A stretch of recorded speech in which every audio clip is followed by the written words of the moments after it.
Sir जय हिंद। Colonel Deepak Kumar sir, जय हिंद। बहुत बहुत शुक्रिया समय देने के लिए। Thank you sir. जय हिंद राजेश। थैंक यू सर, आपने समय दिया। दरअसल सर, एक बड़ा अहम मुद्दा था जिसके ऊपर बातचीत मैंने आपके साथ करनी थी।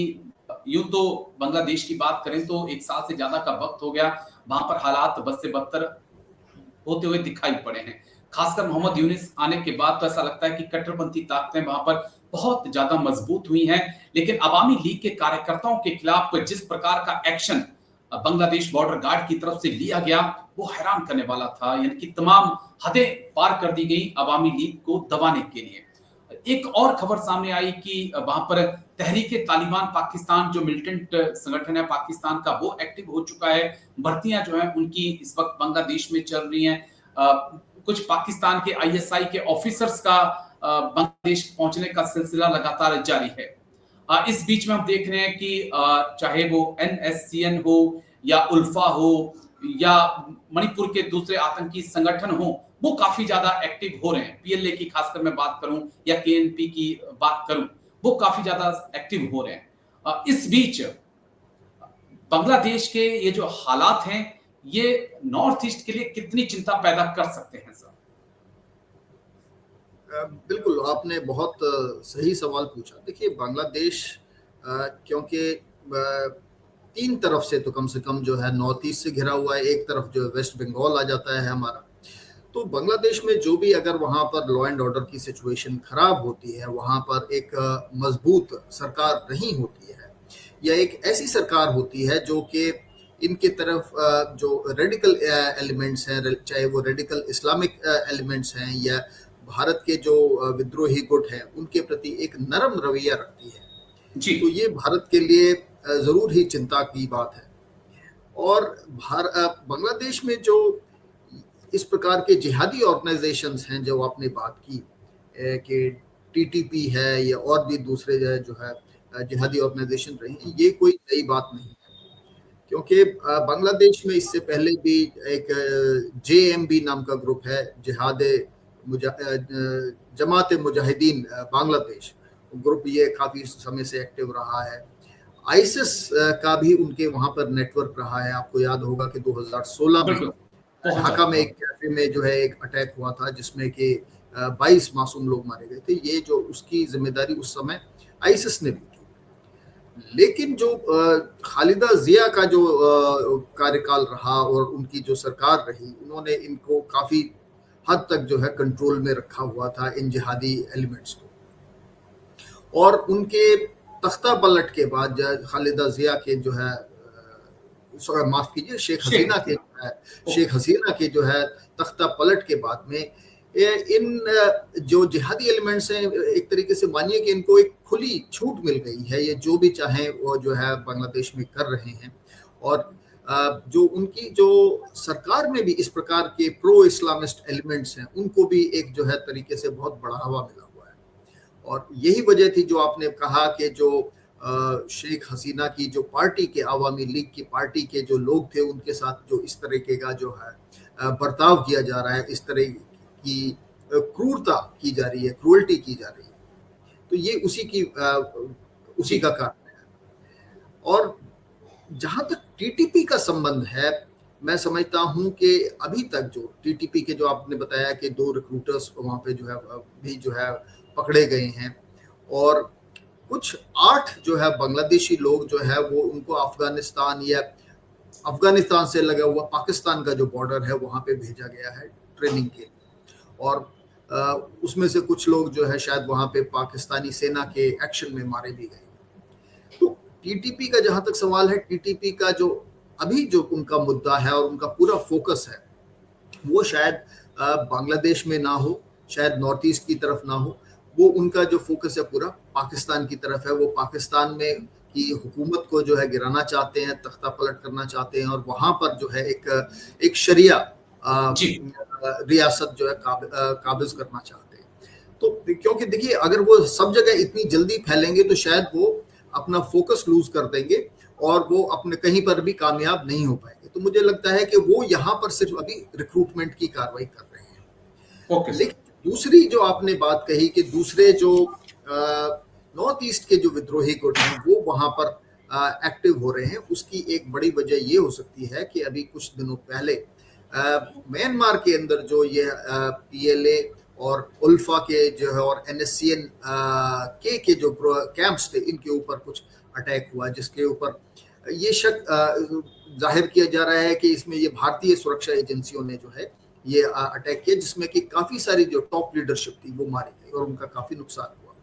तो म्यांमार में जो है से हो सकता है कि ये अपने बेसिस को जो है बांग्लादेश की तरफ शिफ्ट करें, खास करके जो चिटगांग हिल ट्रैक एरिया है, वो एक लो माउंटेन्स हैं, काफी जो है घने जंगल हैं, क्योंकि बारिश बहुत होती है वहां पर, और पहले भी उल्फा वगैरह के और NSCN के कैंप्स वहां पर मौजूद होते थे। मुझे याद है कि 1996 से 1997 की बात है शायद, कि NSCN IM का एक ग्रुप जो है वहां से बांग्लादेश से हथियार लेकर आ रहा था उस वक्त, और मैं नागालैंड में ही पोस्टेड था, और नागालैंड पोस्ट एक अखबार है, उसमें एक आर्टिकल आया था कि एक ऑपरेशन सनशाइन, मुझे नाम अभी तक याद है, ऑपरेशन सनशाइन के तहत NSCN IM का एक जो है एक टीम जो है हथियार लेकर नागालैंड आ रही है, और नागालैंड के चर्चेज में और लोगों से अपील की गई थी कि अपने घरों में उनकी सलामती के लिए दुआएं करें। तो ये तो पहले रहा था, लेकिन बाद में जो है जो अवामी लीग की सरकार आई, तो इन सब गतिविधियों पर काफी कंट्रोल हो गया था। और जो आप बात कर रहे हैं कि ISI के लोग वहां पर आए हैं, इसमें कोई दो राय नहीं। ISI का हाथ इन विद्रोही ग्रुप्स के पीछे हमेशा रहा है, सपोर्ट रहा है, हथियारों के तौर पे या फाइनेंशियल सपोर्ट है या मॉरल सपोर्ट है, वो इनको देते रहे। तो एक और बड़ी दिलचस्प खबर अभी रिसेंटली आई है कि एक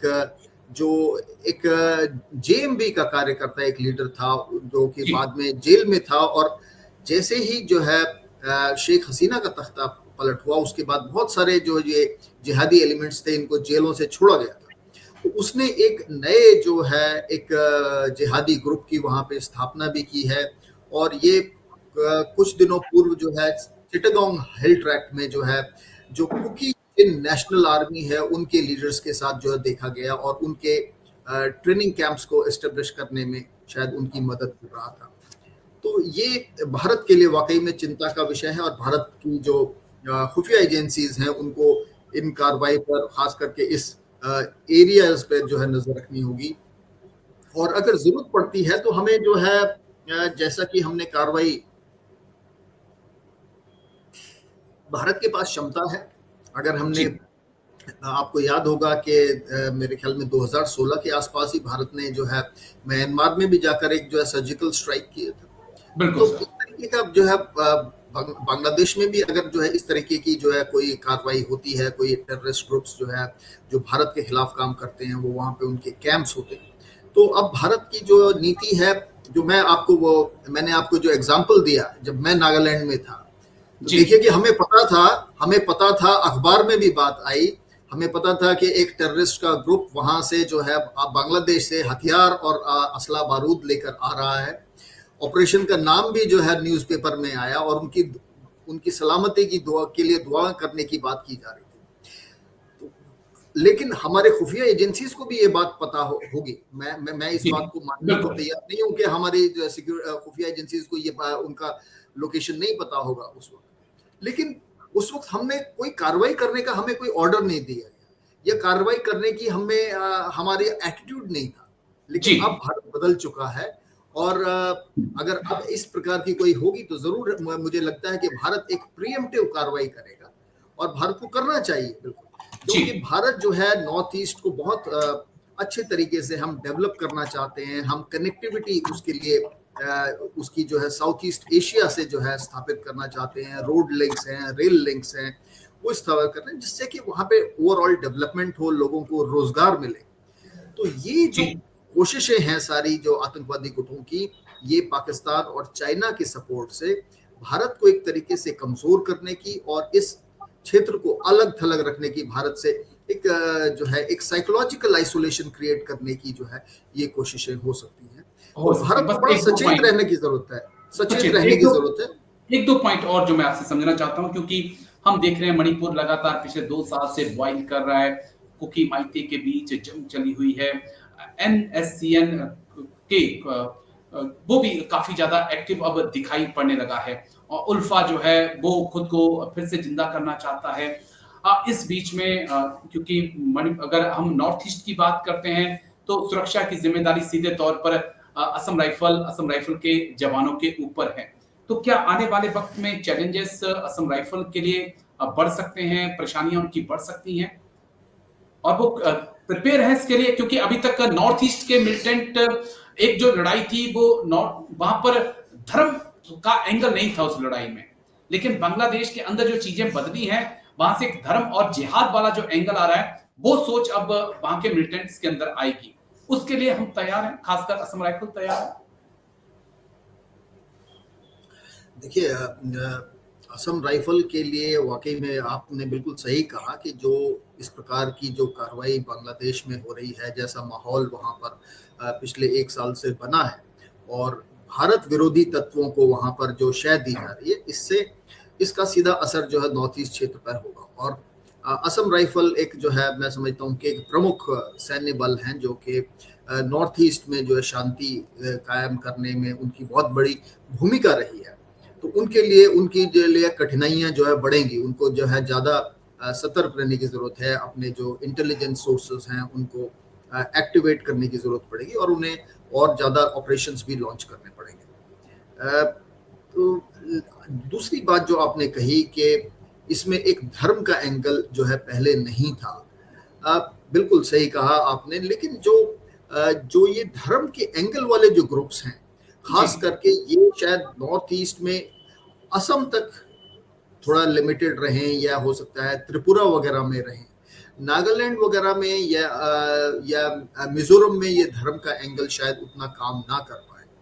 तो लेकिन हाँ, आपकी बात बिल्कुल सही है कि ये एक धर्म का एंगल जरूर जो है इसमें आएगा, क्योंकि जो ये इस्लामिस्ट आइडियोलॉजी है, ये सबसे पहले किसी भी व्यक्ति को एक धार्मिक तौर पर प्रभावित करने की कोशिश करती है, और फिर उसको जो है एक मैं कहूँगा कि उग्रवाद की तरफ जो है ले जाती है।